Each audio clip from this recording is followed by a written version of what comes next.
ಚಪಾತಿಗಾಗ್ಲಿ ಅನ್ನಕ್ಕಾಗ್ಲಿ ಈ ಕರಿ ಇತ್ತು ಅಂದಲ್ಲಿ ತಟ್ಟೆ ಫುಲ್ ಖಾಲಿ ಮಾಡೋದು ಗ್ಯಾರಂಟಿ. ಹಾಯ್ ಹಲೋ ಎಲ್ಲರಿಗೂ ನಮಸ್ಕಾರ. ಜ್ಯೋತಿ ಪಾಕಶಾಲೆಗೆ ತಮ್ಮೆಲ್ಲರಿಗೂ ಸ್ವಾಗತ. ಹೊಸದಾಗಿ ನಮ್ಮ ಕುಕಿಂಗ್ ವಿಡಿಯೋಸ್ ನೋಡ್ತಿದ್ದಲ್ಲಿ ಪ್ಲೀಸ್ ಸಬ್ಸ್ಕ್ರೈಬ್ ಮಾಡ್ಕೊಳ್ಳಿ. ಈ ರೆಸಿಪಿ ಇಷ್ಟ ಆದಲ್ಲಿ ಒಂದು ಲೈಕ್ ಮಾಡಿ. ಈ ದಿನ ನಾನು ಸಿಂಪಲ್ ಆಗಿರುವಂತಹ ಪಲ್ಯ ಅಥವಾ ಕರಿ ರೆಸಿಪಿನ ನಿಮ್ಮೊಂದಿಗೆ ಶೇರ್ ಮಾಡ್ಕೊಳ್ತಾ ಇದ್ದೇನೆ. ಒಂದು 4 ಬದನೆಕಾಯಿ, ಒಂದೆರಡು ಆಲೂಗಡ್ಡೆ ಇದ್ರೆ ಸಾಕು ಈ ರುಚಿಕರವಾದಂತಹ ಪಲ್ಯ ಅಥವಾ ಕರಿನ ಮಾಡ್ಕೊಳ್ಬೋದು. ಅನ್ನ ಚಪಾತಿಗೆ ತುಂಬಾನೇ ಟೇಸ್ಟಿಯಾಗಿರುತ್ತೆ. ಹೆಚ್ಚು ಮಸಾಲೆ ಪದಾರ್ಥಗಳನ್ನ ಬಳಸ್ತೇನೆ. ತುಂಬಾನೇ ಸಿಂಪಲ್ ಆಗಿ ತುಂಬಾನೇ ರುಚಿಯಾಗಿ ಈ ಪಲ್ಯ ಅಥವಾ ಕರಿನ ಮಾಡ್ಕೊಳ್ಬೋದು. ಬನ್ನಿ ಸಿಂಪಲ್ ಆಗಿರುವಂತಹ ಈ ಬದನೆಕಾಯಿ ಆಲೂ ಕರಿನ ಯಾವ ರೀತಿ ಮಾಡೋದು ಅಂತ ನೋಡೋಣ. ಮೊದಲಿಗೆ ನಾನಿಲ್ಲಿ ಒಂದು ಪಾತ್ರೆನ ಗ್ಯಾಸ್ ಮೇಲೆ ಇಟ್ಟು ಗ್ಯಾಸನ್ನು ಹಚ್ಕೊಳ್ತೇನೆ. ಈ ಪಾತ್ರೆಗೆ ಸ್ವಲ್ಪ ಎಣ್ಣೆನ ಹಾಕ್ಕೊಳ್ತೇನೆ. ಎಣ್ಣೆ ಲೈಟಾಗಿ ಬಿಸಿಯಾಗಿದ್ದೇನೆ. ಸ್ವಲ್ಪ ಜೀರಿಗೆನ ಹಾಕ್ಕೊಳ್ತೇನೆ. ಇದಕ್ಕೆ ಜೀರಿಗೆ ಚಿಟಪಟ ಅಂದಿದ್ದೇನೆ. ಸಣ್ಣದಾಗಿ ಕಟ್ ಮಾಡಿರುವಂತಹ 2 ಮೀಡಿಯಂ ಗಾತ್ರದ ಈರುಳ್ಳಿನ ಇದಕ್ಕೆ ಸೇರಿಸ್ಕೊಳ್ತಾ ಇದ್ದೇನೆ. ಈರುಳ್ಳಿ ಚೆನ್ನಾಗಿ ಬ್ರೌನ್ ಕಲರ್ ಬರುವವರೆಗೂ ಚೆನ್ನಾಗಿ ಇವನ್ನ ಫ್ರೈ ಮಾಡ್ಕೊಳ್ಬೇಕು. ಈರುಳ್ಳಿನ ಚೆನ್ನಾಗಿ ನಾವು ಫ್ರೈ ಮಾಡಿಕೊಂಡಷ್ಟು ಈ ಕರಿ ಅಥವಾ ಪಲ್ಯ ತುಂಬಾನೇ ಟೇಸ್ಟಿಯಾಗಿರುತ್ತೆ. ನೋಡ್ಬೋದು ಈ ಹದಕ್ಕೆ ನಾವು ಫ್ರೈ ಮಾಡಿದ ನಂತರ ನಾನಿಲ್ಲಿ 2 ಮೀಡಿಯಂ ಗಾತ್ರದ ಆಲೂಗಡ್ಡೆನ ಸಿಪ್ಪೆನ ತೆಗೆದು ನೋಡ್ಬೋದು ಈ ಸೈಜಿಗೆ ಕಟ್ ಮಾಡ್ಕೊಂಡಿದ್ದೇನೆ. ಇವನ್ನ ಎಣ್ಣೆಗೆ ಸೇರಿಸಿ ಸ್ವಲ್ಪ ಇವನ್ನ ಬೇಯಿಸ್ಕೊಳ್ಬೇಕಾಗುತ್ತೆ. ಎಣ್ಣೆಯಲ್ಲೇನೆ ಲಿಟ್ಟನ್ನು ಕ್ಲೋಸ್ ಮಾಡಿ ಒಂದು 2 ರಿಂದ 3 ನಿಮಿಷ ಇವನ್ನ ಎಣ್ಣೆಯಲ್ಲೇನೆ ಬೇಯಿಸ್ಕೊಳ್ತೇನೆ. ಸ್ವಲ್ಪ ಇವು ಸಾಫ್ಟ್ ಆಗಿದ್ದಾವೆ ಅಂದಾಗ ಇದಕ್ಕೆ ಕಟ್ ಮಾಡಿರುವಂತಹ ಒಂದು 4 ರಿಂದ 5 ಬದನೆಕಾಯಿನ ನಾನಿಲ್ಲಿ ಹಾಕ್ಕೊಳ್ತಾ ಇದ್ದೇನೆ.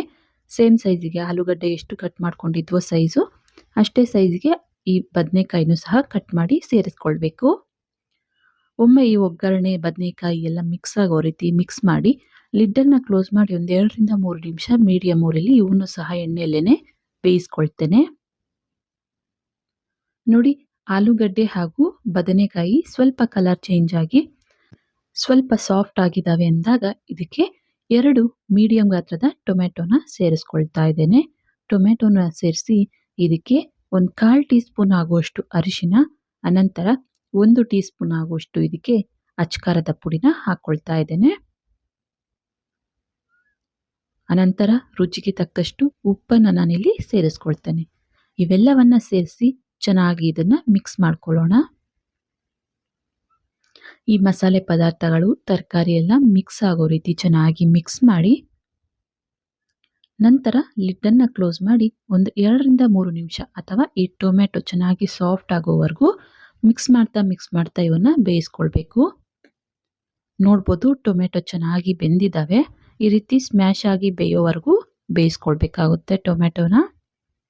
ಈಗ ಚೆನ್ನಾಗಿ ಮಿಕ್ಸ್ ಮಾಡಿ ನಂತರ ಇದಕ್ಕೆ ನಾನಿಲ್ಲಿ ಒಂದು ಅರ್ಧ ಟೇಬಲ್ ಸ್ಪೂನ್ ಆಗುವಷ್ಟು ಧನಿಯಾ ಪುಡಿ, ಒಂದು 1/4 ಟೀ ಸ್ಪೂನ್ ಆಗುವಷ್ಟು ಗರಂ ಮಸಾಲಾನ ಸೇರಿಸ್ಕೊಳ್ತಾ ಇದ್ದೇನೆ.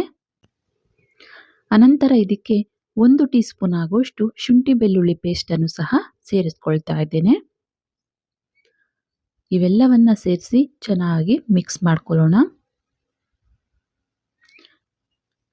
ಈ ರೀತಿ ಮಿಕ್ಸ್ ಮಾಡಿದ ನಂತರ ಇದಕ್ಕೆ ಒಂದು ಚಿಕ್ಕ ಟೀ ಗ್ಲಾಸ್ ಆಗುವಷ್ಟು ನೀರನ್ನು ಸೇರಿಸ್ಕೊಳ್ತಾ ಇದ್ದೇನೆ. ಜಾಸ್ತಿ ನೀರನ್ನು ಹಾಕಲಿಕ್ಕೆ ಹೋಗಬಾರ್ದು. ಸ್ವಲ್ಪ ನೀರನ್ನು ಸೇರಿಸಿ ಮತ್ತೊಮ್ಮೆ ಇದನ್ನು ಚೆನ್ನಾಗಿ ಮಿಕ್ಸ್ ಮಾಡಿ ಈಗ ಲಿಡ್ಡನ್ನು ಕ್ಲೋಸ್ ಮಾಡಿ ಒಂದು 2 ರಿಂದ 3 ನಿಮಿಷ ಇದನ್ನು ಲೋ ಟು ಮೀಡಿಯಂ ಊರಲ್ಲಿ ಬೇಯಿಸ್ಕೊಳ್ತೇನೆ. ನೋಡ್ಬೋದು ಈ ಕರಿ ಅಥವಾ ಪಲ್ಯ ಚೆನ್ನಾಗಿ ಗಟ್ಟಿಯಾಗಿದೆ. ಹಾಗೆಯೇ ಆಲೂಗಡ್ಡೆ ಬದನೆಕಾಯಿ ಎಲ್ಲ ಚೆನ್ನಾಗಿ ಬೆಂದಿದ್ದಾವೆ. ಈಗ ಇದಕ್ಕೆ ಸ್ವಲ್ಪ ಕರಿಬೇವು, ಅನಂತರ ಸಣ್ಣದಾಗಿ ಕಟ್ ಮಾಡಿರುವಂತಹ ಕೊತ್ತಂಬರಿ ಸೊಪ್ಪು, ಹಾಗೆಯೇ ಒಂದು 4 ರಿಂದ 5 ಹಸಿಮೆಣಸಿನಕಾಯಿನ ಈ ರೀತಿ ಅರ್ಧಕ್ಕೆ ಕಟ್ ಮಾಡಿ ಸೇರಿಸ್ಕೊಳ್ತಾ ಇದ್ದೇನೆ. ಇವೆಲ್ಲವನ್ನ ಸೇರಿಸಿ ಮತ್ತೊಮ್ಮೆ ಚೆನ್ನಾಗಿ ಮಿಕ್ಸ್ ಮಾಡಿ ಮತ್ತೆ ಲಿಡ್ಡನ್ನು ಕ್ಲೋಸ್ ಮಾಡಿ 1 ರಿಂದ 2 ನಿಮಿಷ ಇದನ್ನ ಲೋ ಫ್ಲೇಮಲ್ಲೇ ಬೇಯಿಸ್ಕೊಳ್ಬೇಕು. ನೋಡ್ಬೋದು ಸೈಡಲ್ಲೆಲ್ಲ ಎಣ್ಣೆ ಬಿಟ್ಕೊಂಡಿದೆ. ಹಾಗೆಯೇ ಈ ಗ್ರೇವಿ ಸಹ ಗಟ್ಟಿಯಾಗಿದೆ. ಈ ಹದಕ್ಕೆ ನಾವು ಬೇಯಿಸ್ಕೊಂಡ್ರೆ ಸಾಕು. ಈಗ ಬದನೆಕಾಯಿ ಆಲೂ ಕರಿ ಅಥವಾ ಪಲ್ಯ ರೆಸಿಪಿ ರೆಡಿಯಾಗಿದೆ. ಗ್ಯಾಸನ್ನು ಆಫ್ ಮಾಡ್ತೇನೆ. ಇದನ್ನ ಒಂದು ಬಟ್ಲಿಗೆ ಸರ್ವ್ ಮಾಡ್ತೇನೆ.